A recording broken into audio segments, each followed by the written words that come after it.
Many people watch Django Unchained and see a straightforward revenge story. But if you look closely, something deeper is happening.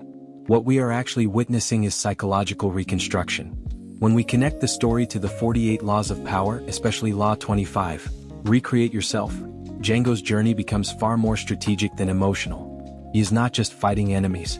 He is dismantling an identity that was forced on him. Slavery was not only about physical control. It was about defining who someone was allowed to be. Invisible, powerless, predictable.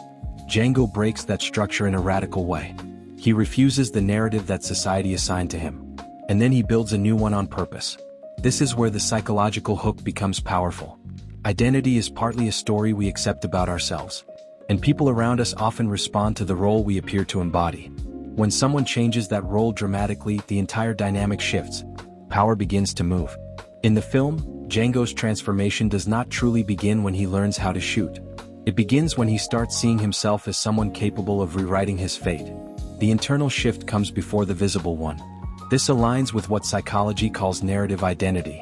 Human beings organize their lives like stories. The character we believe we are influences every decision we make. If someone sees themselves as weak or trapped, their behavior usually follows that script. But when someone consciously edits that script, their trajectory changes. Django does exactly that. He doesn't just escape a system. He replaces the version of himself that system created. Law 25 describes this as intentional reinvention, not gradual adjustment, but deliberate redesign. At first, reinvention can feel almost theatrical.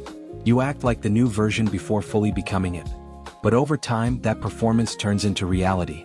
The film symbolically shows the death of an old identity, not only socially but psychologically. And that is why the story resonates so strongly with audiences. Because deep down, most people feel at some point that their current identity no longer fits who they could become. The difference is that most people hesitate. Django does not. He cuts ties with the past version of himself with absolute clarity. And in doing so, he becomes something larger than survival.